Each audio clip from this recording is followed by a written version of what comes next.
The Radical. Fundamental principles of freedom, rational self-interest, and individual rights. This is the Yaron Brook Show. All right, everybody. Welcome to Yaron Brook Show on this Tuesday evening. Second show today. I hope everybody's having a great week. And I'm looking forward to today's show. We're going to cover a lot of really interesting questions, some of which I might not actually have a complete answer to. That's rare. All right. Today's show is sponsored by Alex Epstein. And Alex sent me a list of questions, both high-level questions and then a breakdown of more detailed questions, all relating to how you would get how you solve really this in economics, what's called the problem of the commons, how you would solve what is considered out there problems of the environment in a laissez-faire capitalist, in a pro-freedom way. So we're going to go over these, and I'm going to try to give you and Alex my thoughts on this. I think this is primarily for his purposes. I'm guessing to stimulate his thinking, and he has ideas about this, and he wants to engage with other ideas. I don't know if this is related to a particular project or not. But I think it's great. I think putting this together is good. I'll note that out there in the literature on free markets, there are two kind of approaches for this. One is, an approach that says, the kind of approach that says property rights in the market will work, and it gives some indication of how this will work. This is primarily. You can find this among the anarcho-capitalists. And it is the better approach, but of course they can't really explain because they're anarcho-capitalists, or they're an anarchist, sorry. I hate putting capitalist to the anarchism. They're anarchists, they can't really explain how those rights are protected, but put that aside. And then there's the approach of kind of, what would you call them? Generally pro-free market people who want to use market mechanisms to achieve some predetermined goal, which the government will then dictate, but it helps private individuals, or it helps provide kind of the right kind of incentives so the goal is more efficiently and effectively achieved, but the goal is still set not by volunteer interactions between individuals, but the goal is set by government. So, which I think is an interesting approach, certainly for a mixed economy, and probably the best approach for a mixed economy, and certainly beats the government not only setting the goals, but also dictating through regulations and through controls how to get there. But it is not kind of what we're about, right? I mean, so we are pro-freedom, where the goals are set by individuals, and not just the means. Both the means and the goals are all set by individuals. All right, so I wanted to say that. So there is a literature out there, not that much and not very concrete, but there is some literature out there about these kind of free market environmental issues. But a lot of people who call themselves free market environmentalists are kind of more of a hybrid rather than a pure pro-freedom stance. I want to start in a sense, so that kind of gives a little bit of a frame of who's written about this. I do want to say that there's a sense in which any answer I give has this caveat. Any answer I give on these issues, when we get to the specifics, has this caveat. And the caveat is, I don't know. And what I mean by that is, I don't know, in a sense that markets will do things and come up with solutions. Entrepreneurs will innovate and come up with solutions that are unimaginable to those of us sitting around today speculating about the future. That is, the solutions the market comes up with are always going to astound us and going to surprise us. Of course, we're not going to get those without letting entrepreneurs actually work towards those solutions. But all we can kind of do in advance is really give the framework, give the context, give basic general principles in terms of how this works, and then entrepreneurs will solve the particular issues that are raised, the particular issues that exist. And I'll illustrate that as we go along. So sometimes the right answer is, I don't know exactly how that'll work. So yeah, let me also say one other thing. So I'm just kind of setting the table with a few caveats and other things. One other thing, and that is, I don't like the term environmentalism. I don't like the term environment. I don't know what environment means. Certainly the way people use it. It's a package deal. It's a package deal of the human environment and what constitutes human environment, and in a sense, what's good for human beings and what isn't, with nature and the intrinsic value of nature and what's, quote, good for nature, and a certain perspective on nature that is static and that doesn't include human beings in it.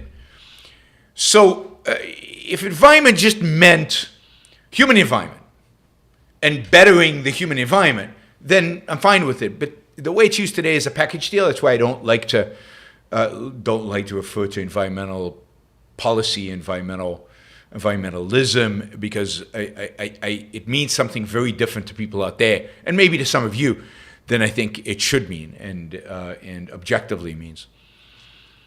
All right, let's see. I also want to explain my use of problem of the commons. What does that mean? And I think this covers most of the points that Alex wants me to cover, so I thought that's what I'd use. The problem of the commons is a commonly used in economics, and it refers to the idea that when a resource or land or something is not owned by anybody specific, has no real ownership claim, and I include here public property, i.e. government ownership, as no specific ownership, then there are real problems in how it is used. There are real problems in how to allocate, how resources are allocated.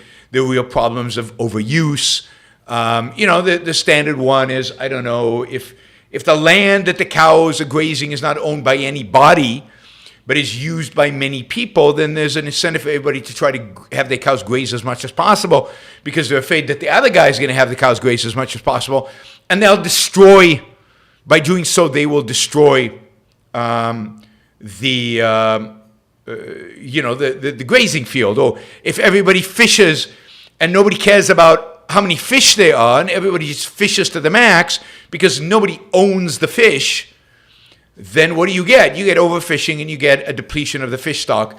Whereas if the best example here is trees. If a private company owns a forest, then it chops down the trees, but then it replants.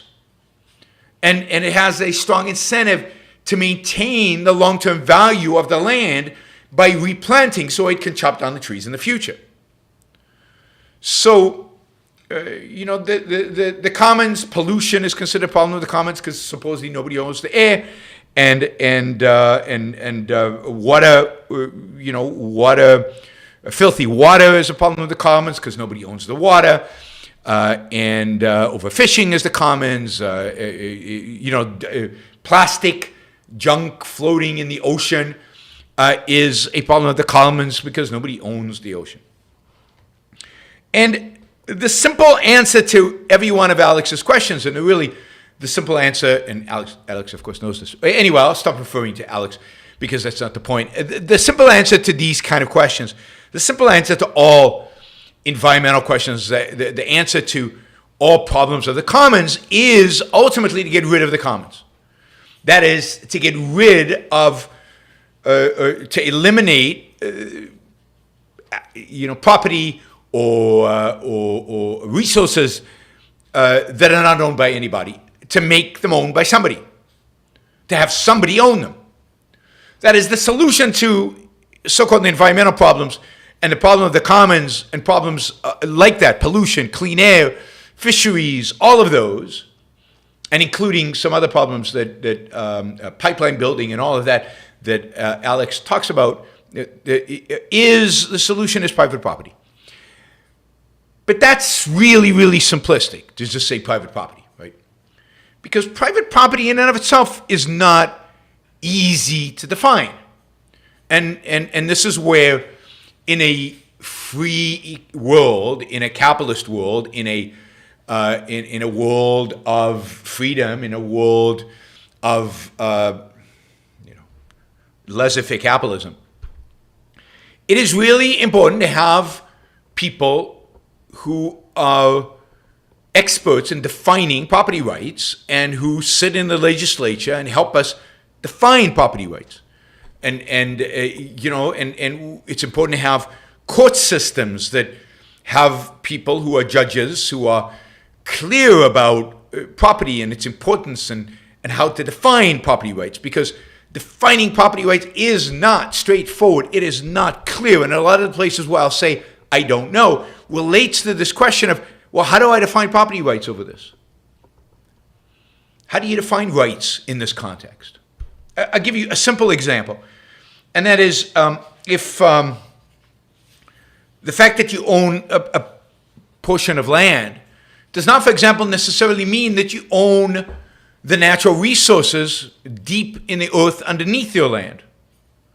It depends how the property right is defined, and it's important to define it right so that people, so that the people who deserve, in a sense, to have the right, who've earned the right, have it. So it might be that the person who, let's say there's a reservoir oil beneath you, and it could be that the person who drills into that reservoir gets the oil, that entire reservoir, because they discovered it, they found it, and even though some of the oil is under your property, they get it. That could be one form of property right regime. Another form of property right regime would say, no, you own everything beneath your property all the way to the core, the center of the earth. Does that really make sense? But you could define property regime that way, and you could have competing property right regimes in different countries, in different jurisdictions, and you could run a natural experiment and see kind of where you get more kind of rational results. But these are the kind of issues that come up, and that's a simple example. We'll get to oceans where it's much trickier than that, right? So remember, property rights can be divvied up. You can, for example, sell mineral rights on your own property. You can say, yeah, I kind of own everything beneath the ground, but I don't want to have to go through the process of actually digging it up and getting it to it, so I can sell somebody else the mineral rights. And they get all the minerals that are there. We agree on a price in advance, they pay me, or I get some kind of royalty, and then they have the right to whatever they find in my mountain or on my property. So you can divvy up rights. You can divide them up. You can divide, in a sense, a property, and you can split it in different ways. So that's important to hold, and it's important to note that this is complicated. It's not obvious, and it takes a rational legal system, and it takes a rational legislature to figure this out and do the right thing and put the right kind of rights regime together that allows for solutions to problems, allows for economic progress and economic growth and the use of resources that maximizes the ability to use resources and to exploit the earth on which we live. All right, so saying all that, let's start. And actually, the first question is, in many respects, the toughest one. I think it's the most difficult one. And that is, what's a pro-freedom approach to the ownership and control of water, including ocean, rivers, streams, etc.? Now, of course, the temptation here is to say property rights, and that is the answer. It is property rights. But the challenge is, of course, how does that break down? What does that mean? What do you own when you own property rights over water?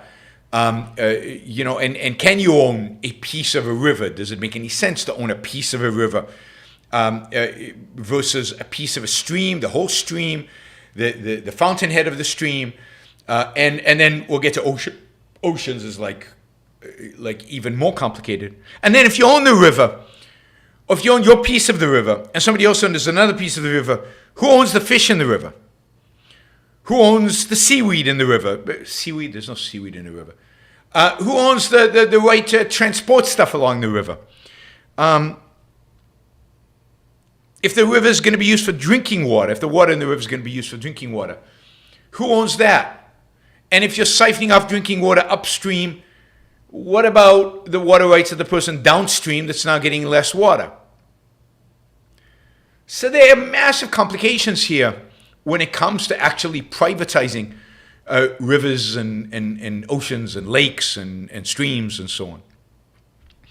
And of course, part of the tragedy of the United States of America is that many of these kind of issues were actually being dealt with in the courts in the 19th century, early 20th century. And the courts were coming up with solutions, property rights solutions, to how to deal with different conflicts. Your cow is pooped over here and I'm using the water down here. And conflicts like that were being resolved in a court system, and who owns the water and how to allocate water in a market system, on a property rights system. And the sad thing is that with the growth of the state, growth of government, both federal and local and state governments, government basically stepped in and took it all over and basically destroyed the progress that had been made in defining property rights over these kind of things, and didn't allow a full evolution of them. It didn't allow, the evolution of these property rights. It didn't allow progress in these property rights. It didn't allow experimentation and seeing which kind of property right regime makes sense.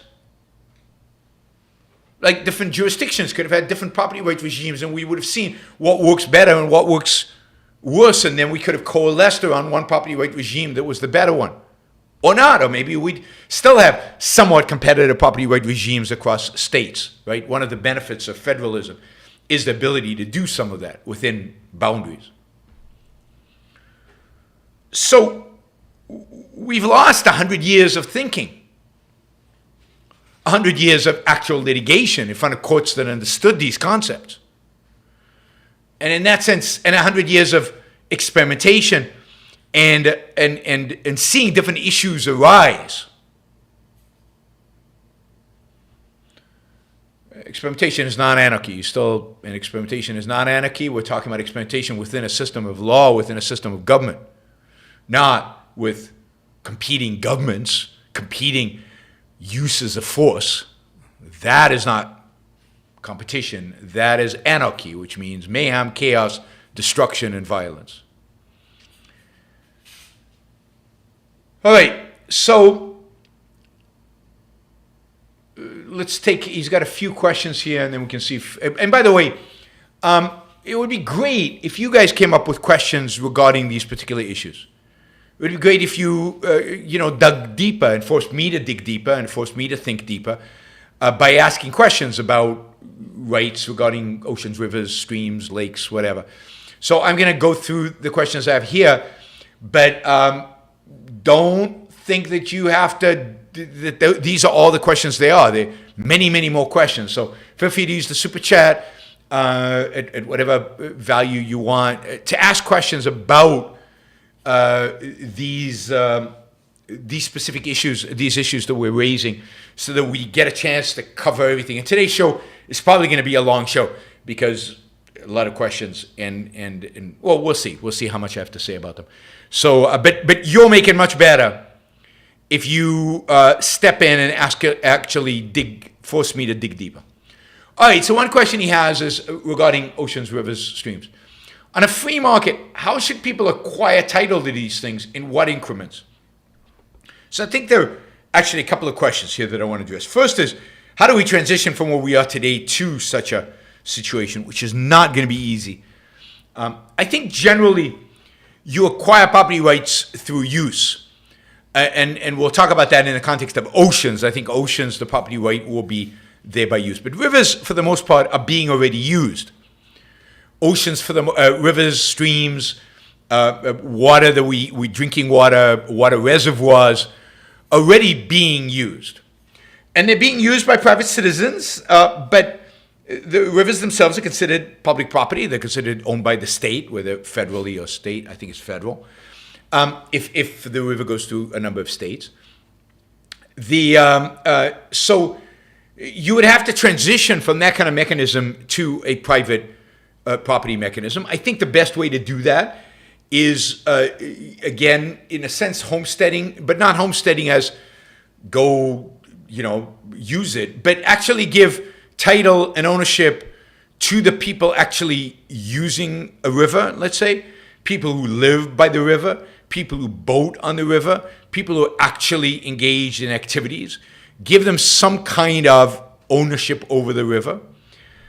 I think in the case of rivers, and here, I'm open to what you guys think and open to discussion. I think in the case of a river, what makes sense, let's say you take the Mississippi River, right? And you say, okay, we're forming the Mississippi River Corporation, right? And you basically give everybody along the river and everybody who's using the river and everybody who's used the river, you give them some kind of shares. And it's hard to exactly determine how many shares you give them, by some, maybe by the economic value that they generate from the shares. And one advantage of selling, in a sense, or privatizing the entire river all at once to one corporation is that now the corporation is interested in every aspect of this river. They own all of it. They own transportation rights. They own the fish. They own the dikes. They own the dams. They own every aspect of this river, and they own, I guess, a piece of the coast. Now, everybody who's used it will get a share, and then, of course, they can sell those interests, which allows them to monetize their ownership of this river. And then they pay to use it. They pay to use it anyway. They pay the corporation for its use. But they can either be shareholders or they can sell those shares. And you now create a market for the shares of this Mississippi River Corporation, I guess. Rather than every user owns a piece of the actual river and has to negotiate with every other user in terms of how it's being used and who pays who, tariffs as it goes through. I think with rivers, particularly major rivers, it just makes sense to have one corporation owns the whole thing. Now, again, it might turn out that that's not the most effective way. It might turn out that big corporation that owns the whole thing splinters into 5 corporations that own different aspects of it. They might divvy up that you own the fishing rights, and this corporation A has the fishing rights, and corporation B has the shipping rights, and another corporation just, I don't know, right, has the water rights, or whatever. And this is why you can split up the rights, and it might make sense to have different businesses own different pieces of it. And maybe the Mississippi Delta ultimately becomes a different entity than the rest of Mississippi, but I think you start out by just creating one entity and then letting that entity figure out what is the value maximizing structure that it is that's going to comprise it. I mean, you can imagine in other contexts that people might own pieces of a maybe stream. But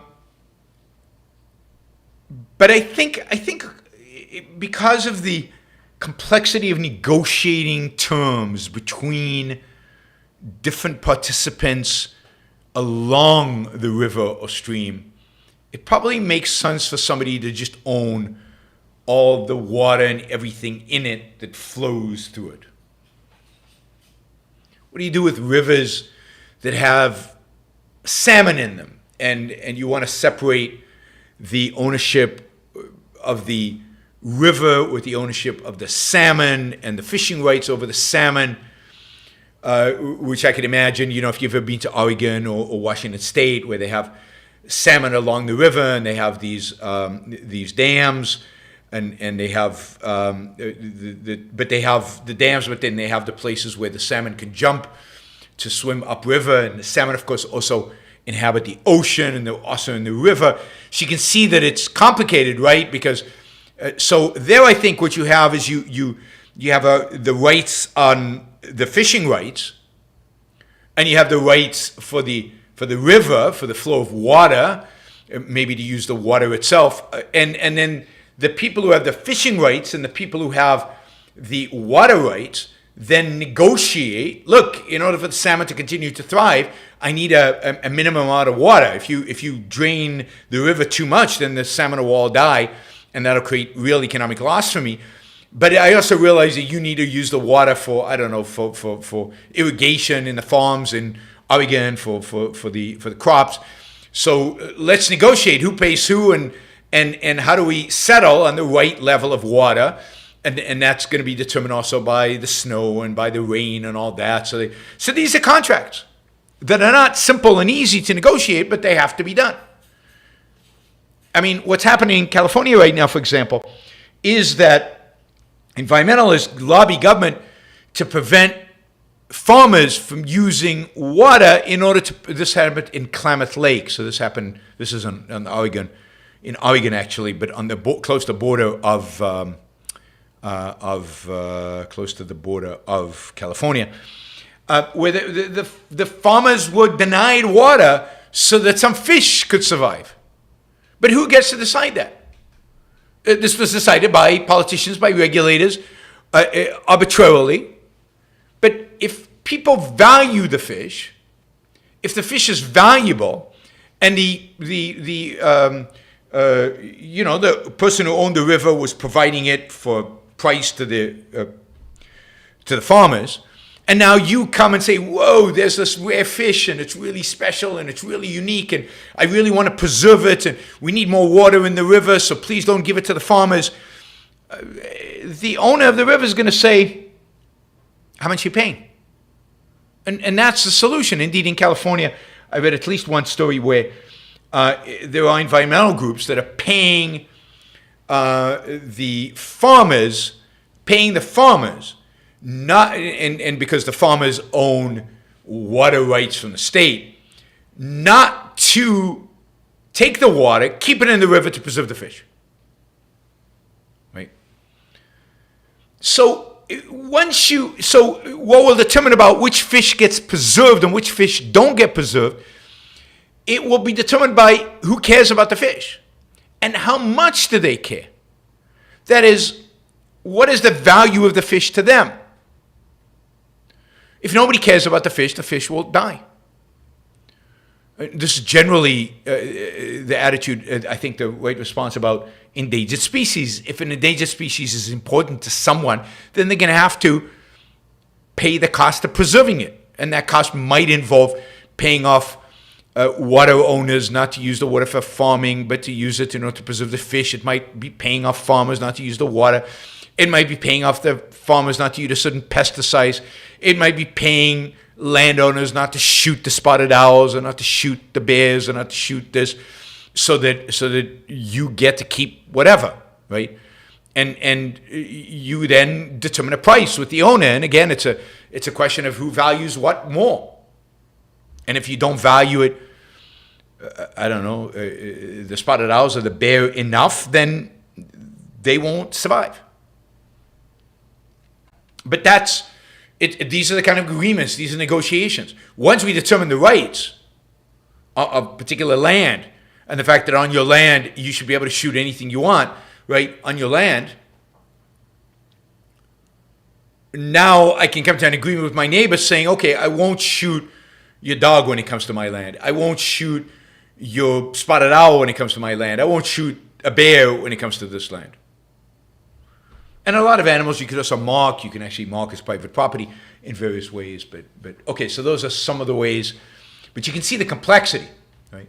So I think I'll get to oceans in a minute because oceans are more complicated. So rivers, streams, reservoirs of water would have to just be sold.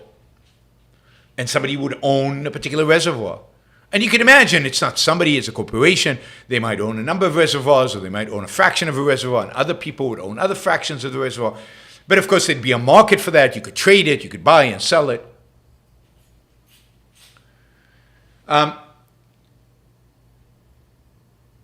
the second section is, once these things are publicly owned, how should government go about selling them off? Well, I mean, they should either grant them to the users, right? Grant them to the users along a river, let's say. That's one option. The complication there is kind of determining who gets what. Or they just auction it. And maybe they set a particular price and give, in a sense, first right refusal to the current users, but still they sell it. Generally, I don't like the idea of the government selling off stuff. I'll tell you why I like it in a minute. But generally, I don't like it because, in a sense, by them selling it, it kind of legitimizes the idea that they owned it. When, obviously, they don't own it, they have no right to sell it in that sense. On the other hand, government today is so far in debt. It's so crippled, all of our futures, by going into such debt. And government is, of course, at the end of the day, all of us. That if it sold all these assets, land and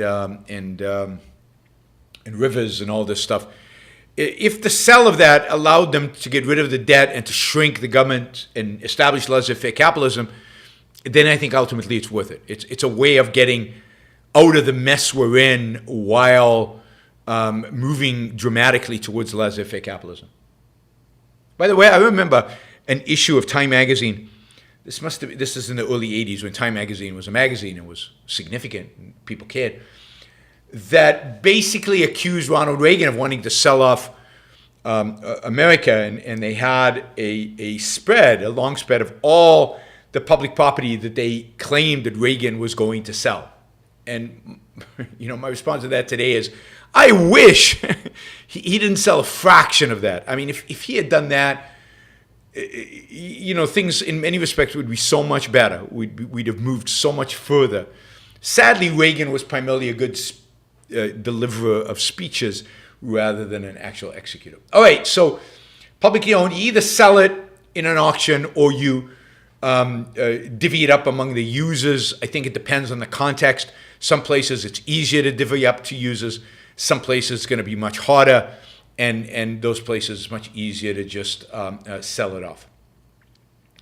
How to address value passed on from one part to another, like fish. Can one person build a giant net on their portion of the river? Well, in this sense, this is why I think it doesn't make sense ultimately for people to own portions of the river. Now, they could, but then you'd have to have agreements between all the people who own the different portions, and they'd have to negotiate and contract with one another and pay each other in very complicated agreements. And I think what would actually happen if you allowed that is that ultimately it would become obvious that it was more economically efficient to basically buy out your neighbor and ultimately buy up the whole river, so you could get rid of the inefficiencies of all the transaction costs of establishing all of those contracts. But theoretically, if you're fishing down here and somebody's putting a net up here, you could claim damages and wiping out your fish. You could claim damages against that person. You could sue them for damages, economic damages, on the loss of fish downstream. Again, you'd have to come agreement that they would release some level of fish to satisfy downstream. But again, there are all kinds of innovative ways in which you could probably separate the right to fish from the right to the water from all these other uses of the water, and then negotiate different agreements related to each one of those. All right. How to address harmful substances passing from one part to another. I think the best way to handle those is again, lawsuits and damages claims. If you pollute the river upstream and it's hurting me downstream, I have a claim against you, right? You have thrown your garbage in my backyard. So if we recognize backyards, now if I own the entire river, or if a corporation owns the entire river, then it is responsible for that pollution, and it suffers the consequences of that pollution. For example, if I own this river and I'm leasing it out to people to use for all kind of functions, and now somebody's polluted it, and now a lot of these functions cannot be done, therefore there's no revenue being generated from them. I, as the owner, am losing revenue, losing money. I have an incentive to clean it up. I have an incentive to find out the source of the pollution, maybe to sue the source of the pollution for throwing their garbage in my backyard, and you know, capturing my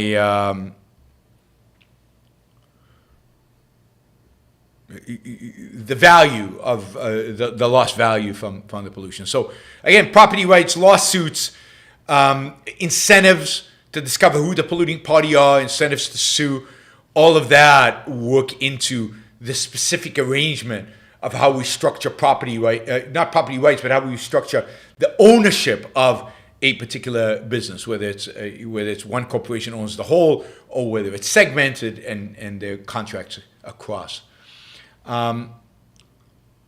Okay, how to handle deep depth. We'll answer that in a minute when we talk about oceans, and maybe this will apply to lakes as well. How to handle the ocean floor. Okay, so let's talk about oceans. Let me see if there's anything else. Yeah, so we'll deal with atoms in a minute. Let's talk about oceans. Oceans don't flow, so it's really a question of what are the property rights that you're gaining in an ocean. And I think this is going to be different on the shore, and particularly close to the shore, where maybe you're just gaining the right to use the ocean in front of your home or in front of the beach that you own. Imagine all the beaches are private as well, versus ocean out there in the middle of the ocean. Maybe it's in international, in America waters or international waters, and how international waters applies. I think here you have to separate four parts of the ocean, and basically assign rights based on use to each one of them. First is the surface area, the top of the ocean. I think you could have a property right claim. You could build an artificial island. You can build an artificial city. You can build a deck from which you can drill oil. So, I think the surface is here. I think you really do. It's a homesteading act, right? If you go out into the ocean and you use the surface of the ocean, that surface, that specific coordinates, GPS location is yours. You're using it. You establish property rights over it. I'm not sure, though, that if you establish property rights over that surface, that gives you property rights over the depths, over the fish, for example, underneath it. I think you only get property rights over that if you use it. There's nobody to buy it from. So you would have to actually use it for some productive function. And that goes true for the land underneath. Again, you could imagine a Jules Verne book of, building Atlantis underneath the ocean and having some kind of city down there and having property rights over the bottom of the ocean. And then there's a fourth, and that is beneath the land. That is the mineral rights underneath that. And here it's obvious, right? Oil rigs that drill for oil way beneath the ocean floor. So you have four: surface, water, floor, mineral rights underneath the floor. And I think the way here you allocate is use.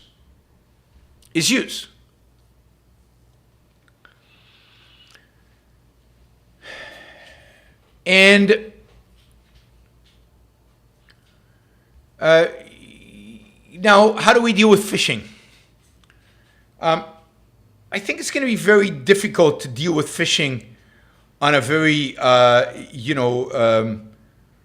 small basis, on a single fisherman basis, given technology and given the size of the ocean and given the movement of fish. I don't know enough about movement of fish and how regular they are and how much that changes. I don't know if technology exists to electronically fence off the fish, at what depth you would have to do that, how far deep you would have to go, what parts of the ocean this is applicable to and which is not. Hard to tell. But if there's a way to segregate a certain amount of fish in a particular area, for example, by fencing them off electronically, then you could define fishing rights in a particular area. The fish in this particular area that we have just designed are owned by these fishermen. And I think what would happen is you would have corporations owned by fishermen with fishing boats that would own various parts of the ocean, and they would fish there. And again, they could sell their shares. They could trade. Some fishermen could retire and sell their shares to other fishermen. But they would own it. They would own this particular region, whether you could fence it off or not. They would own, this is where we fish. And they would go and register, in a sense, this area. And they wouldn't have surface rights over it, necessarily. They would have movement rights over it, and they would have fishing rights over it. They wouldn't necessarily have mineral rights underneath, but they will have the fishing rights. And a variety of different countries around the world are moving to arrangements like that. Iceland, New Zealand, I think even certain parts of the United States are trying to experiment with different means by which to define property rights over fishing. You could also establish property rights over, I guess, large mammal fish, whales, dolphins. You could actually put a GPS tracker on them and identify them. There are not that many whales. You could probably self-identify those whales, and I'd say, I own that whale. I put the tag on it. And then, you kind of can't kill a whale I own.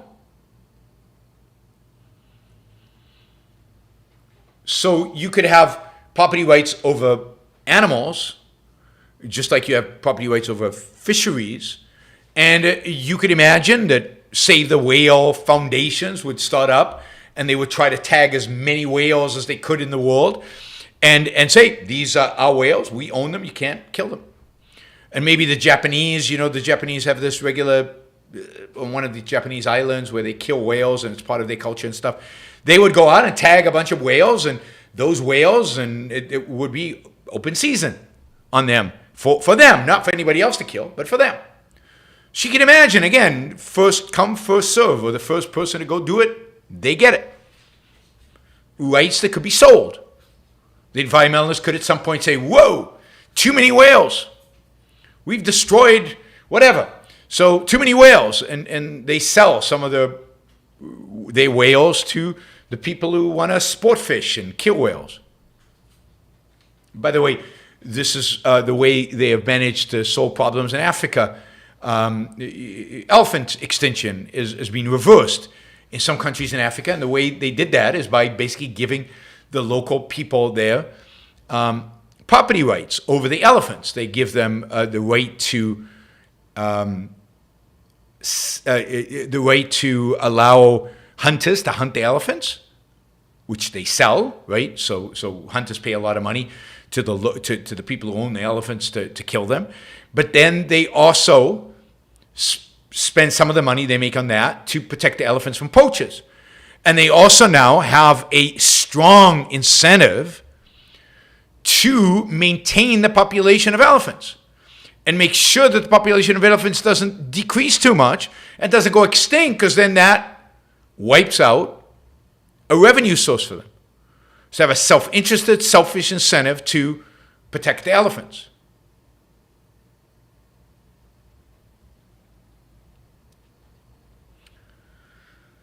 All right. So, so all those things, again, you have to, as long as you split the ocean floor from the mineral rights, from the fish, from the surface rights, I think you can handle all of it. And I think what will end up is you do more to preserve the whales than anything. I think coastal right should be given to the people who own the beaches, but of course we don't have anybody owning the beaches today. So you would either auction that off or give rights to the homeowners that live on the coast. So generally what we want is a massive expansion of property rights over water and over all these different things. All right, let's see if we covered everything. We just did oceans. And a vast part of the ocean will probably be not privately owned until there's a use for it. And most of the ocean is just not used. It's just not necessary to create property rights over it because nobody uses it. All right, what else?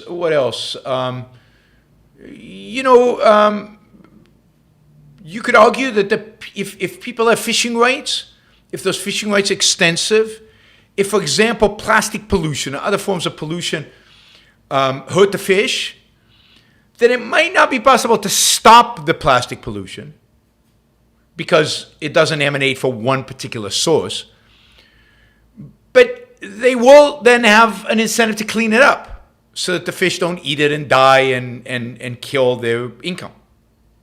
So that might be the way in which we incentivize somebody to go out there and I don't know, scoop up all the plastic so that their fish don't eat it and die. But you see, today, the fishing is so fragmented. It's so, nobody has the resources. No one entity, no one corporate entity, let's say, has the resources and the incentive to actually do the cleanup. But if all these fishermen are now part of one corporation that owns this big part of the ocean and all the fishing rights in this big part of the ocean, then they have the incentive to clean up anything that moves into that area.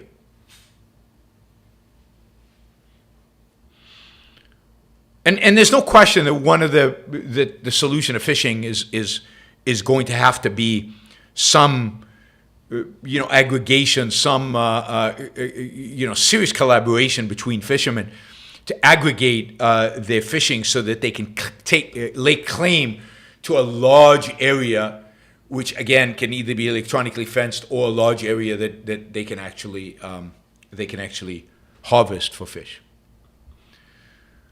All right, so I think that covers most of that. Let's see, Adam had something to say about Lake. Thinking of a publicly traded Lake Erie.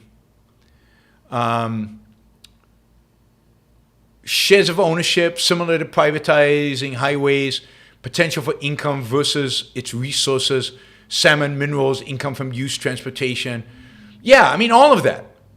And that's the beauty of it. And you might discover, and we will discover, that there are many, many more uses for the water, for the lakes, for the minerals, for the fish, for the transportation, for all of that, once we create a profit motive around ownership of it. And I think those resources will be better allocated, because they'll be allocated, again, based on the values of people.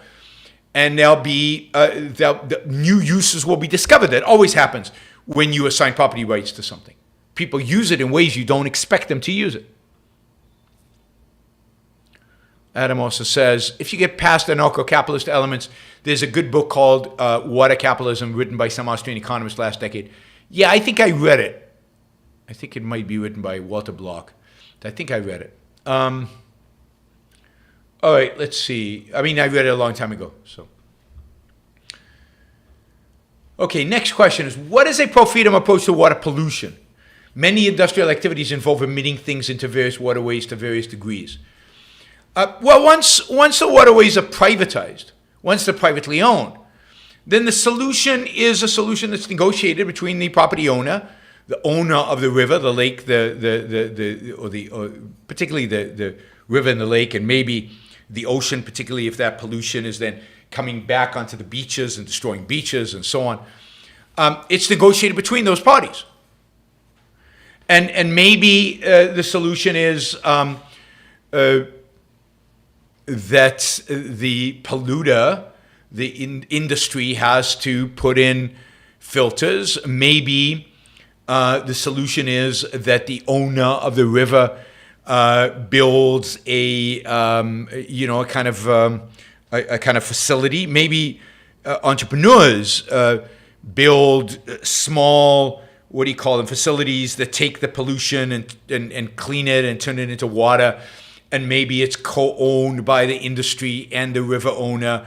Maybe the river owner has enough incentive just to do it himself. Depends on the degree of pollution, depending on how bad it is, depending on if it's causing the river owner economic damages or not. So if it's causing economic damages, clearly he can sue them and for an amount that makes it an incentive of the factory to reduce the pollution. If it's not causing economic damage, maybe he can't sue them. Maybe he can pay them to stop, right? Or maybe he can build some kind of facility that cleans the pollutants before they enter the river or the stream, right?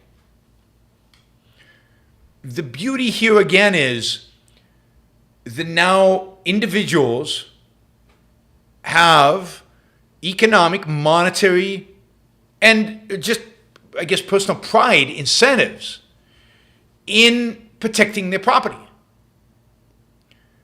And now they can go and deal with polluters, and they're always going to be polluters, and pollution is necessary. Pollution is not an evil, it's a necessary.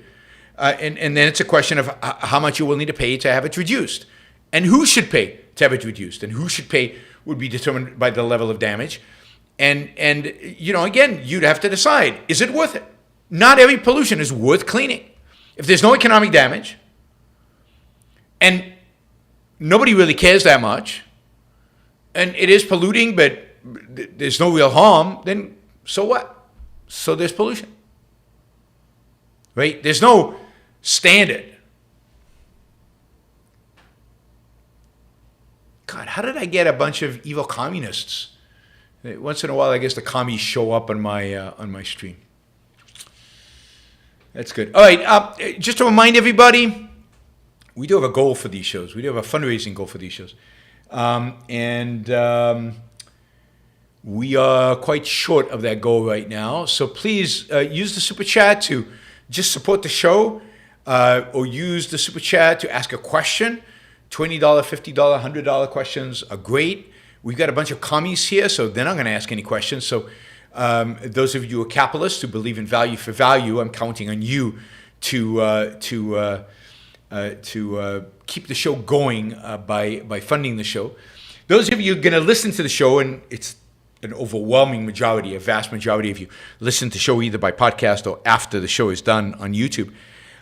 Please consider supporting the show if you like what you're hearing, if it's interesting, if it adds value. Then value for value, trade with me. You can become a monthly contributor on Patreon or on Subscribestar or on yaronbrookshow.com/support. That's PayPal. Or you can become a member on YouTube, or you can do an applause. There's so many ways in which you can express support for the show and express the value that it represents for you in your life and so on. So please, choose the means by which you want to support the show and support it. All right, let's see. What's a pro-freedom approach to air pollution? Again, this can be tricky.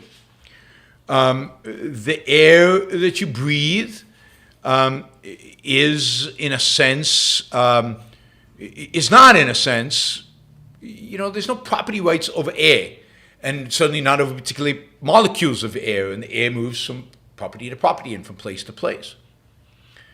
So it really is a question of, is the air causing you harm? And can you prove that harm? Whether that harm is an offensive smell, whether that harm is really getting you sick, it's the same with noise, right? If the noise is causing you not to be able to sleep or not to be able to enjoy your property in some significant way, there are legal remedies for that. And that is what the court system is for, and you would sue for damages. And as part of a consequence of suing for damages, wow, Troy. So again, in the same month, really, really appreciate it. Troy is here with 500 Australian dollars. The Australian dollar is not worth as much as it used to be, but it's still great. And it basically shrinks the amount of money we need to raise for the show to just $200. So $10, $20 questions, and we're there. So thank you, Troy. Really, really appreciate all the support for a couple of years now. It is truly wonderful. If it turns out that it is shown in the courts that a particular pollutant is clearly damaging to human health, then the government certainly has a role in saying you can't emit that stuff. That would be the same as rivers, right? If clearly you're polluting in a way that hurts people's health, then the government can come in and say you can't do that. That is violating their rights. As long as you have a claim against something on the river. But in terms of breathing, you have a claim on the air.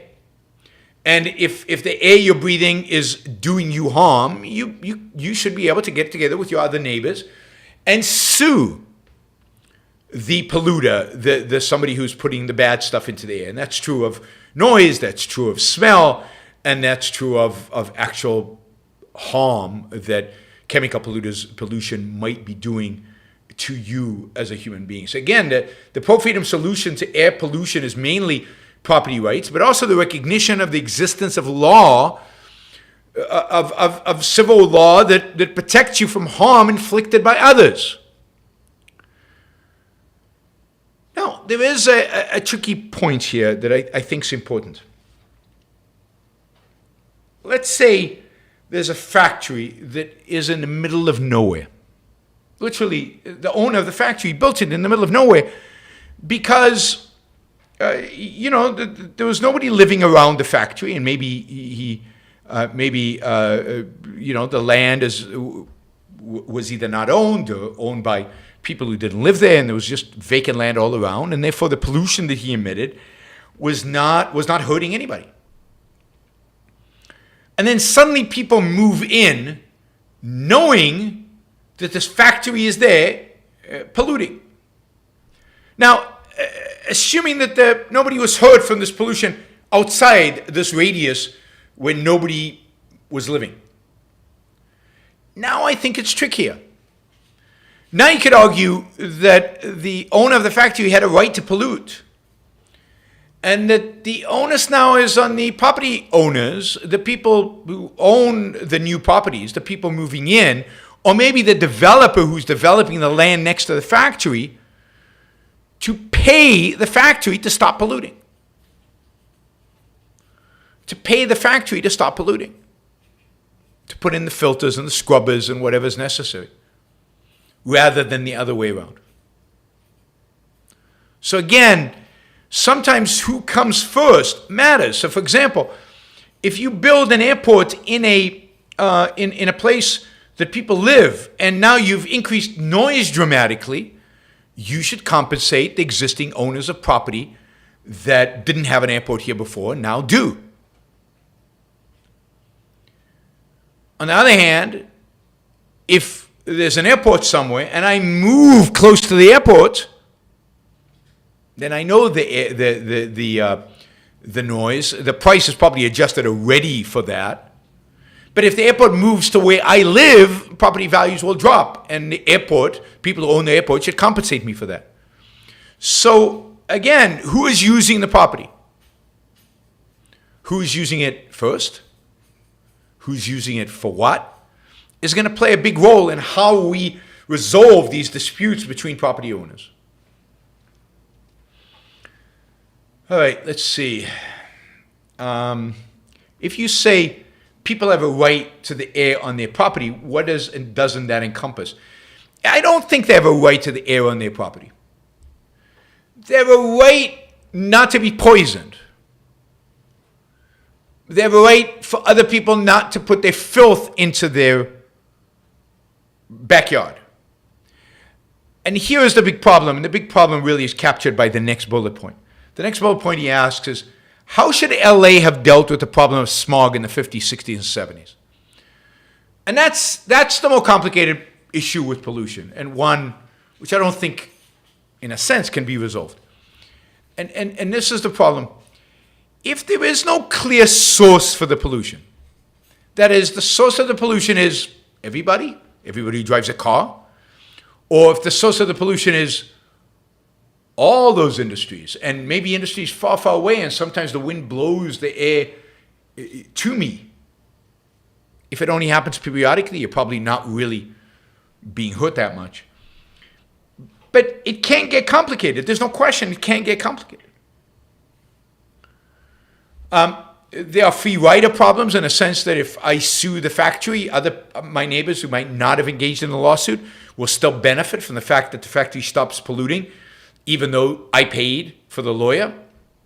Free rider problems exist everywhere. There's just no way around them. Somebody's going to have to step up. Hopefully, enough neighbors will get together to do it in an economic fashion. Also, if they sue for damages, then they would get the damages the free riders don't, even though the free riders get the benefit of the cleaner air. What do you do about the smog? What do you do about air pollution that is not captured by any specific entity or entities' activities? And I think there are two things one needs to think about here. And let's take cause, smog, LA. Two things. One, I don't think you can do anything. That is, I think when somebody moves to LA, they know that they're moving to a place that has smog. They know that they're moving to a place that has quality of air X and not quality of air of Montana. And it's part of the consideration of moving to LA. You gain civilization. You gain, the vast benefits of a division of labor in a big city, in a condensed place. You lose with shitty air. And I think that's the reality. Now, I think people have an incentive to, over time, buy cleaner cars, and I think automakers produce cleaner cars. It's not that much more expensive, and people have an incentive to buy cleaner cars because if their neighbors buy cleaner cars as well, which over time will happen, the air will get cleaner and everybody is better off as a consequence. But there's no right to force your neighbor to buy a cleaner car. Not when everybody's driving, polluting cars. If you don't like the pollution in LA, you move to Montana. You move out of LA, and indeed a lot of people have. You go somewhere where you like the level of pollution in the air. Now, the one caveat I will make for that is that if the roads were privately owned, you could imagine a scenario where road owners would get together and say, look, people are moving out of LA because of the air pollution.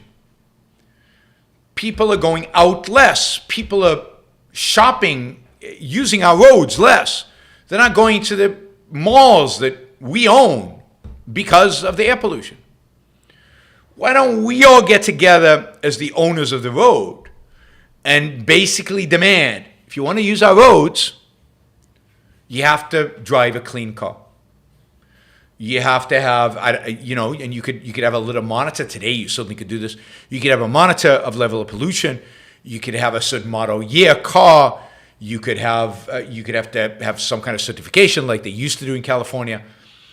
The owners of the roads could do it. And then, yes, some owners of the roads would say, I don't care. And fine. But if enough owners of the roads did it, it would become super inconvenient for you to have an old car and only drive on the roads that you're allowed to drive, which are the roads owned by the owners who don't care, and you'd be forced to change your car and get a cleaner car.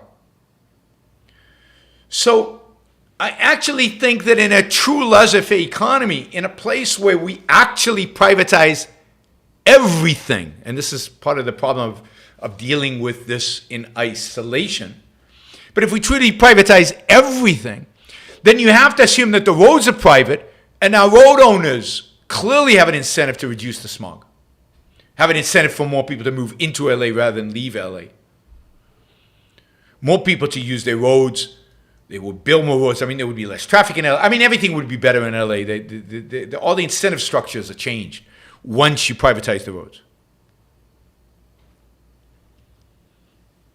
Oh, at some point we'll get into tunnels. I think that comes up. So I think who owns the roads becomes very important for things like smog.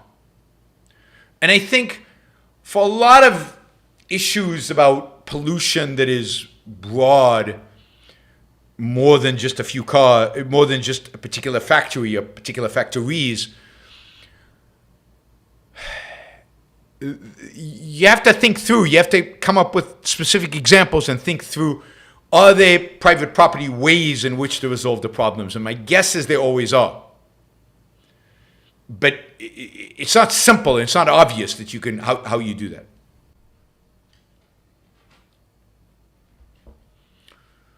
All right, let's see. All right, this is a little different. How to think about the government's role can be in overseeing nuclear energy. So,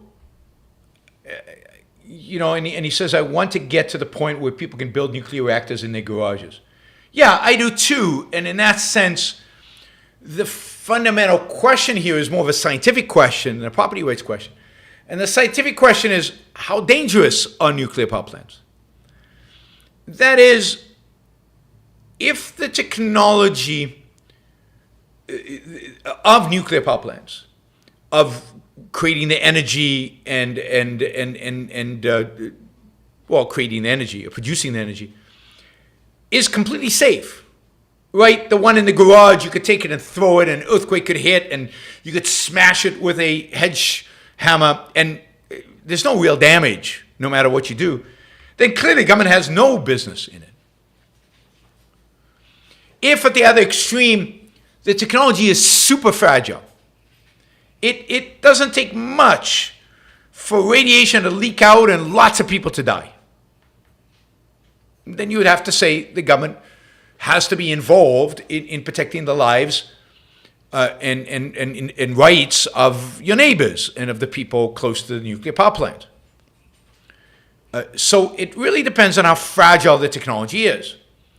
And at the end of the day, I think the solution to getting to the point where people can build nuclear reactors in their garages is to get to the point where nuclear technology is that safe. That is, to cause harm, damage would require a ridiculous number of crazy events to happen. Or maybe it's zero. Maybe there's some way in which, the radiation is so limited, or the potential radiation to leak is so basically zero that there is no issue. So it really is the level of risk involved. And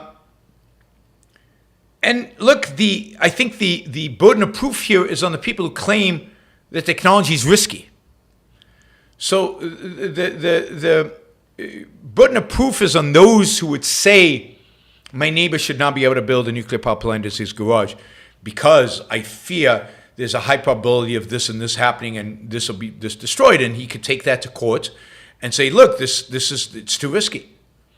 And courts would have to make a decision, and then and the government could ultimately come up with rules on what constitutes a safe nuclear power plant. But it would have to be initiated by the people who fear the risk. Just like, let's say you're walking by a construction site and there's a crane that looks like it's going to fall on your building and kill everybody in your building. Well, you go to courts and say, that crane, it's dangerous. They need to straighten it out, and you have to show that. And maybe you bring experts to the scene, and then the courts could rule, yeah, do something about this crane, fix it. Or they say, no, crane's fine. We've interviewed experts, we've reviewed the evidence, and the crane will stand. No problem. Don't worry about it. It won't fall in your building. Again, circumstances, who's involved, what exactly is going on is crucial. And I don't think that's any different for nuclear power plants, other than people are petrified from them and hysterical about them. And it is true that very old nuclear power plants do have the capacity, as we saw in Chernobyl, to be very, very destructive. We saw this in Fukushima, even though nobody died over there, but you could imagine a scenario where people would have. But that's why I think it's so horrible that nuclear technology is not being allowed to develop, and for new technologies to be tried and experimented on, and new nuclear power plants to be built, because there's no question in my mind, and I don't think it should be in yours, that every generation of nuclear power plants would be safer. The problem is that right now we're stuck with old nuclear power plants, and they're getting older and older and older, and thus probably less safe over time. And we're not building new ones to replace them. And yes, old nuclear power plants are less safe than new nuclear power plants. So the solution to that is to build new ones and shut down the old ones. I read somewhere that some country is building a nuclear power plant with Russian technology. Really? After Chernobyl? You're still building nuclear power plants with Russian technology? I mean, Iran is doing that, we know that, but they don't care about their people. But I wonder if anybody else is. I mean, China is building a lot of nuclear power plants, but they're building them with modern technology, European, American technology. They're building it. You can build it in China, you can't build it in America. You can build it some places in Europe, other places you can't. All right, already an hour 15. We're only about halfway through. All right, I need some water.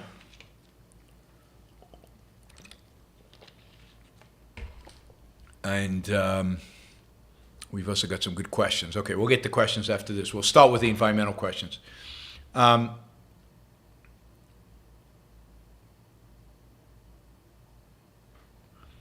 Let's see. How to think about pipelines and eminent domain. Many pipeline builders, and this is not so much about the environment, but about property rights. Many pipeline builders say they couldn't function without eminent domain. How do you answer that?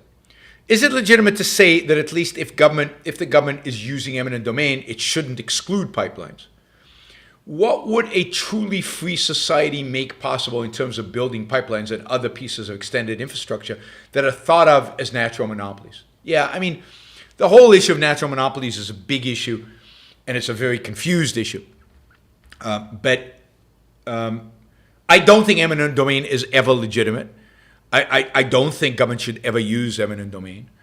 I think builders of pipeline need to buy the property to which they are using, with one exception.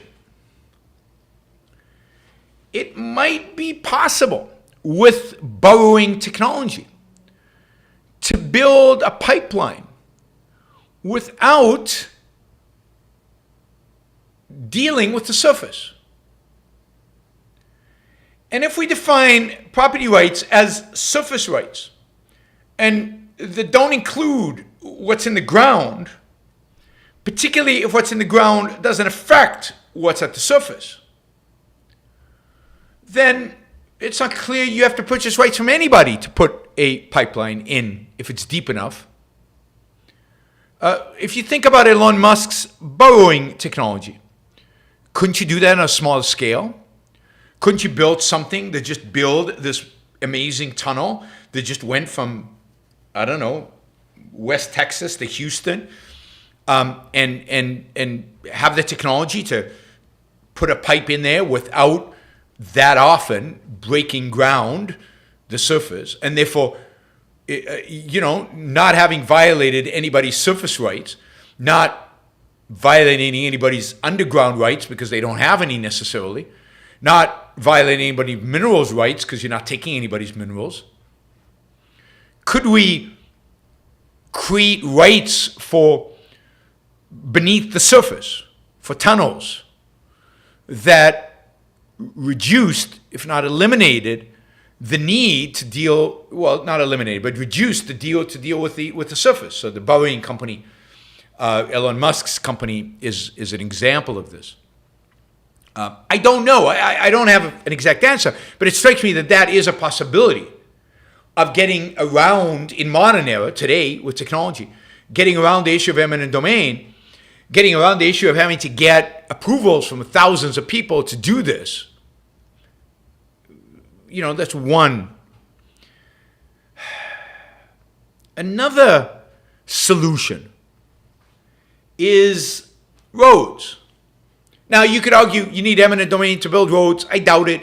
So, you negotiate and you cut a deal. And sometimes you can't cut deals and you have to go around and you don't get a straight line between two places. You get a roundabout way. So be it, right? There's no guarantee in life that you always get the cheapest, most efficient. Sometimes you have to go around. So, the tunnels would have to be marked so people don't destroy them and people don't kind of... But let's say roads are private, as we said. And, well, once you have the road, once you privatize the road, and once that road is yours, you could build tunnels, pipelines, telecommunication wires, electrical cables, all underneath your road, or just by the side of the road, however the construction is better. I mean, generally, what I would envision if roads were private is that companies would bid from the road owner to get a segment of, I don't know, underneath the pavement. Assume the road owner owns the pavement as well, or owns a segment next to the pavement.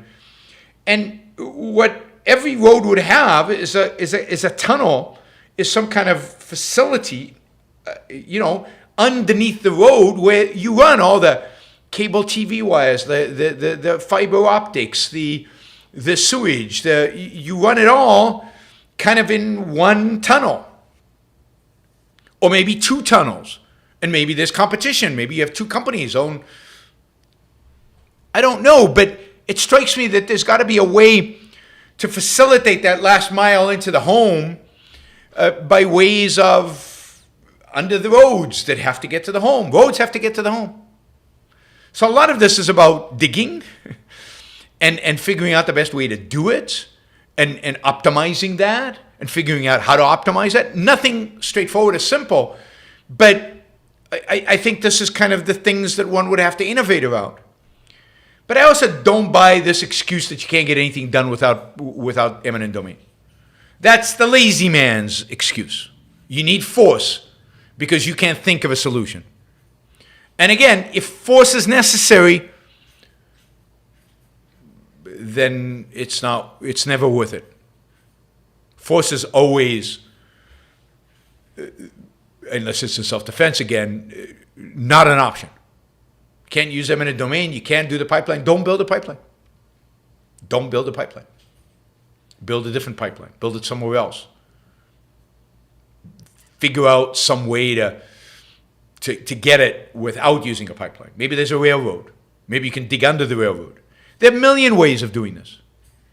Originally, when in America in the 1980s, when they started building massive networks of natural gas pipelines all over the country, one of the innovations was to stick, I think this is in the 90s, to stick a fiber optics cable in the same, when they dug, stick a fiber optics cable. You don't know if it's going to be used, but stick a fiber optics cable, and of course it was used immediately. And initially, I remember this in the 90s, people saying, God, we have so much fiber optics capacity, we'll never be able to use it. Yeah, tell that to Netflix and streaming video, right? So, and you had real competition of fiber optics because different companies were laying the pipelines for the natural gas, and there were fiber optics going into the same, dig, the same tunnel, the same canal, the same pipeline, whatever they call it. The same dig, just carrying fiber optics now. And you can imagine a dig like that happening once, and you stick in lots of cables in there. And lots of companies competing for these things. And again, a boring technology that didn't require you to keep coming up to the surface might make this 1,000,000 times more effective, and not having to get all that eminent domain. But then you'd have to really conceive of your property rights in your home only go so deep. And if somebody's tunneling under your home, but not doing any damage to your home, it's like building the subway system in New York City. I don't think they paid the owners of the homes above the subway anything in order to dig underneath their homes. The assumption was that the ground underneath your home, deep underneath your home, did not belong to you. And if I could find a way to use it, it's mine. Okay, so I think that is my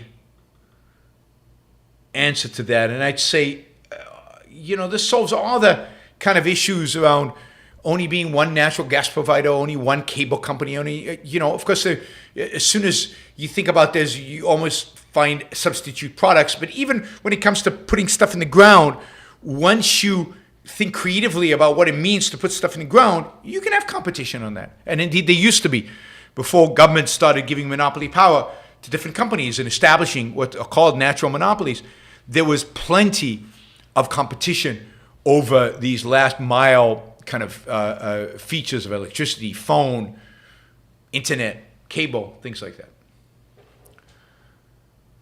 All right. Woo. All right. Why don't we do this? I'm getting tired.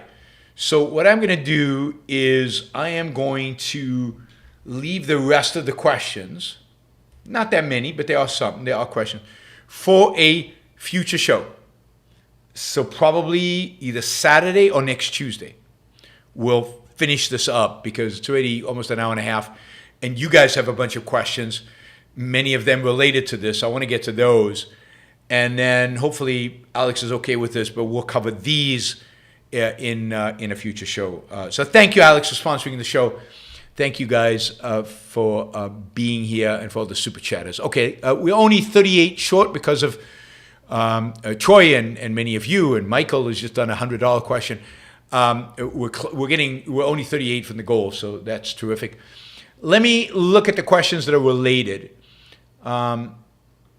Aristotle against Plato says, can you distinguish the difference between the word rights and agreements? And are they meaning the same? No, they're not the same. Very, very different. Rights are not something we agree to. Rights are something that you have inherent in your actions. You have a right to act freely, and in that sense, you have a right to act on stuff in the world, which gives you the right to property. So, right is something that is guaranteed to you through your own action, and that the government, therefore, is committed to protecting and defending, and it doesn't need anybody's agreement.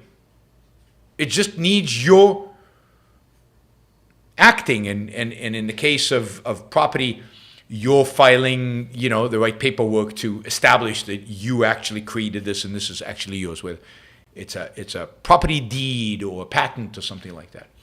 An agreement is an agreement. It's a contract between people. Now the government still, under certain circumstances, most circumstances, the government is there to adjudicate that contract if there's a dispute and to guarantee that the agreement is fulfilled. But an agreement can, for example, allocate use of property in ways that are different than I own this, I can do whatever I want, I use this in whatever way I want. Well, now I've decided I'm going to give you the ability to use this, and we're going to agree to that. We're going to come to a contract that allows you to use it in a particular way, right? So an agreement is a legal framework Right is it's a freedom of action. You have a right to possess this and to maintain this and to keep this through your actions. Indeed, there is such a thing as abandonment. That is, if you have property and you abandon it, then after a certain period of time, it's not yours anymore. All right. Adam says, capitalists not only can innovate to clean up pollution, but they innovate in ways that reduce pollution in the first place. Absolutely. Computers eliminating the need for most file cabinets full of paper come to mind. Yes, I mean, generally, as we become more efficient, what does efficiency mean? Efficiency means less waste. It means using less waste, less energy, less throwaway stuff, using more of the material. So as we become more efficient, indeed, that's what productivity means. As we become more productive, we become cleaner. The more efficient and productive we become, the cleaner that we become. Efficient engines are cleaner engines.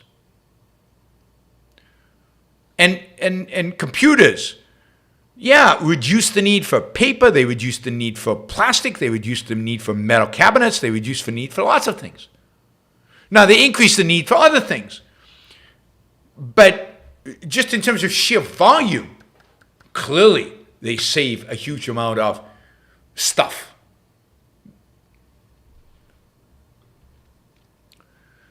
All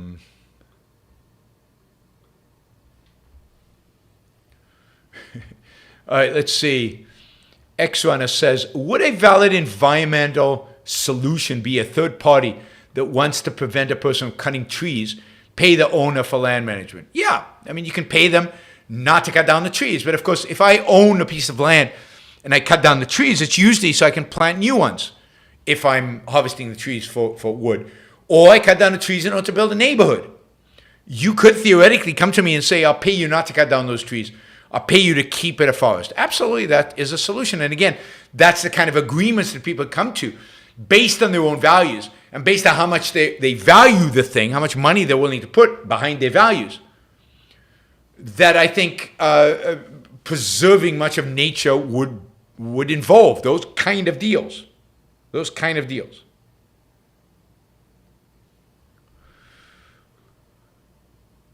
All right, $28 short, guys. One $20 question, one $10 question, and we're done. Seamus says, salutations.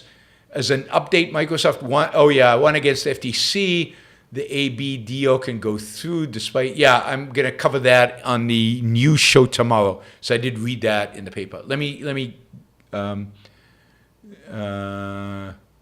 John says, I don't know. He puts that in quotes. This is why I admire you. But when you do know, that's why I watch. Thank you. Let me see. Have you ever read The Noblest Triumph by Tom Bentham? No, I haven't. All right, here it is. Seamus says, if one builds a huge ocean platform, do they own the water, land, oil, fish, reefs, volcanoes, trench below, around it? I don't think so. Not unless they use what's below. They just build a platform, they own the surface. So a ship can't pass through the platform, right? They own that surface, and maybe they own the water around it on the surface. But in order to own everything below, they would actually have to use it and make a claim based on the fact that they are using it, right? Based on the fact that they're using it. How deep, wide does the deed go? It probably goes deep enough to facilitate the platform or to facilitate maintenance of the platform, like diving underneath. But it doesn't include the fish and everything else. You would have to have a separate deed for that, and for that you would have to claim use. You would have to actually fish those fish. You would actually have to be using the depths of the ocean. And same for the floor, and for underneath the floor, you'd have to be using it. You'd have to be mining for minerals below there in order to claim that was yours. Duffy Sutton says, a lot of people like birds. How could birds fit in with private ownership? Well, I mean, again, you would have to figure out how much do you value the birds and get the people who all value the birds together, and they would have to pay to, I don't know, create habitats for those birds. So you would have to buy big chunks of land so that the birds could be there, or you would have to pay others. For example, I'll give you an example, although I don't particularly like this example. It's weird, but I'll give you this example. In California, they grow rice. Now, don't ask me why they grow rice in California. California has a water problem. They have droughts all the time, and yet, and rice is a huge water consumer. But anyway, they grow rice in California. One environmental group that loves birds, when the birds are migrating through this area, pays the rice farmers to flood their fields, literally pays them to do it, to flood their fields, so that the birds have a habitat to stop in as they, I guess, and the birds don't damage the rice as they travel through that period. So again, these are the kind of agreements that those who really value birds would have to pay up. You don't get to love birds if you're not willing to pay up to maintain the birds. But it's all through voluntary transactions, voluntary contracts. There's no coercion here. There's no force. Michael says, environmentalism is nothing but anti-human nihilism. Is philosophic nihilism the premise there are no truths, burn it all down, is necessary psychological consequence? Look, environmentalism as an ideology and as the ideologues hold it is nihilism, is nihilistic. But most environmentalists are not nihilists. Most environmentalists just want clean water, clean air. They want to see the birds. They want spotted owls. They don't want to destroy nature. And they think that capitalism does, and they've been taught that capitalism does. So they vote on these things. But most people, it's very few people that are real nihilists. And I think you do a disservice by painting them all with one brush and defining them all as nihilists. I think it's not helpful. Burn it all down mentality is rare. Most people don't have that. If they did, we couldn't have the kind of world we live in today. So most people do not have the burn it all down. Most people are not real nihilists in that sense. It's only a very few, and the more intellectuals. And even there, it's sometimes just a phase in their life, and then they find some values that they care about, and they drop that phase. That's why you see the Antifas and the young people, 10 years later, they're not involved anymore. James Taylor says, are environmentalists the most vicious and nasty of leftists? You see it in the chat. Certainly, again, the radicals, the ones who are consistent, the ones who, the far left environmentalists, yeah, they're some of the nastiest, most man-hating people you will find, but I don't think that's just environmentalists generally, because most people define themselves as environmentalists. Again, we want to be careful not to have this sweeping condemnation of everybody who's ever called himself an environmentalist. But certainly some of them are some of the nastiest people out there in the world. But look, are they nastier than some of the critical race theory people? Are they nastier than some of the trans activists? Are they nastier than some of the religious right and nuts on the right? I don't know. They're all pretty nasty. There's some really nasty leftists that I don't think care about the environment. They just care about hatred of people. Antifa types. Most of them are environmentalists as well. But again, let's focus on the activists, on the intellectuals, and the people who really deserve that hatred. Whoops, I didn't want to do that. There we go. Anonymous user says to dig earth, chop trees, and tame animals. Not sure what that refers to, but it sounds good. I'm all for digging earth, chopping trees, and taming animals. Michael says, no, I'm going to undo that. All right, let's see if I understand this question. Mark says, what role could exclusion play in manahing pollution through capitalism? Block has written much on this, but modern statists and economists resist change. Perhaps these fools can be excluded too. I'm not sure what you mean by exclusion, so I don't know what that means. But again, I think the way to deal with pollution is through property rights, the way I described it. So I'm not sure what exclusion is, and yeah, I don't know. What role could exclusion play in managing pollution through capitalism? But I don't know what exclusion means. Who are we excluding, under what circumstances, for what, how are we excluding them? Using force, not force? Boycotting, is it boycotting? What do we mean by exclusion? All right, Richard. If government sells land to private parties, what keeps it from turning around and seizing the land? If the sale includes an agreement to prevent that, who enforces it? Nobody can enforce it. So the government can always turn bad. The protection against that is us. It's the people. It's to hold the government. Now you can also have a constitution that says that the government is not allowed to own any land. Can lease land for military bases, but other than that, it's not allowed to own any land. It has to sell the White House, and it has to lease it. I don't know, something like that. So you have to have a constitutional amendment that says government does not own anything. And that's how we solve it. Exclusion, so Marx says, exclusion a la libertarian exclusion from property. Bloch and other Austrians write about this. I still don't quite understand what it means. And under what terms you would do it. I don't read a lot of Bloch. I don't particularly like the anarcho-capitalists and their framing of these issues. So I don't quite see how that works. I'll have to read about it to figure it out and to figure out what exactly you mean by exclusion. But I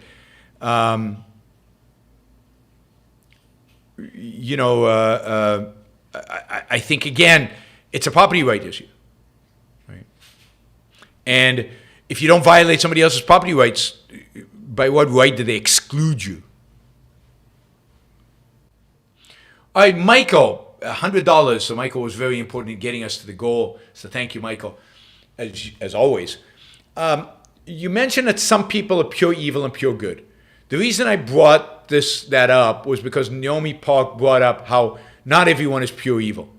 It's true that not everyone is pure evil. That's good. Even the man who bought her as a sex slave, gave her papers to escape to South Korea, and showed moments of compassion. Sure, some people are not pure evil. Some people are. So not everybody who does an evil thing is consistently, thoroughly evil. But some people are consistently, thoroughly evil. And even if they do something a little bit nice sometimes, doesn't wipe out the fact that they're consistently, thoroughly evil. Hitler is consistently, thoroughly evil. It doesn't matter if he's nice to his dog or to his children, or once in a while does a good deed. He's an evasive, homicidal maniac who hates mankind and destroyed the lives of tens of millions of people. He's pure evil. So, not everyone is. Not every evasion makes you pure evil. But evade enough, act on those evasions enough, and you can become pure evil. You can become pure evil. I don't like this. There's good in everybody. No, there isn't. Some people don't have any good in them. And the evil so wipes out any specific act of good that might be perceived as good that it just is irrelevant. Hitler admired Wagner. What? That doesn't make him good. That doesn't make anything good. It's irrelevant. Right? Stalin was pure evil. There's nothing good about Stalin. Even if you liked Tchaikovsky. Okay? We liked something good. Doesn't make him good. He's still pure evil. No, it doesn't make you evil to like Wagner. Wagner was a great musician. X-Runner, because communists don't create value and I create value, go produce something people want, communists. Oh, this is written to the communists on the chat. Can't believe we get communists on the chat. It's pretty funny. Okay, Michael says, can mathematics operate divorced from observations in reality? You'd have to ask Harry Binswanger, who gave a talk about this at Ocon. But I think it can't get off the ground without it. But once you get into pretty abstract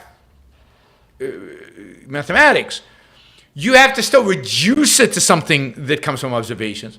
But the actual mathematical operations operate without reference to anything real in reality. But you have to understand it was derived. You got there from reality. Even if here at the abstraction, it's not always clear what the connection to reality is. I hope that answered your question. All right, thank you guys. We just made our goal, so I very much appreciate that. I will see you all tomorrow morning. I will finish the discussion of Alex's environmental questions, not on Thursday, maybe on Saturday, and if not on Saturday, then the following Tuesday. So we will do that soon. It'll be one of the topics we cover. Thanks, everybody. See you in the morning. Yes, I'm not sure exactly what time, probably 1 o'clock East Coast time.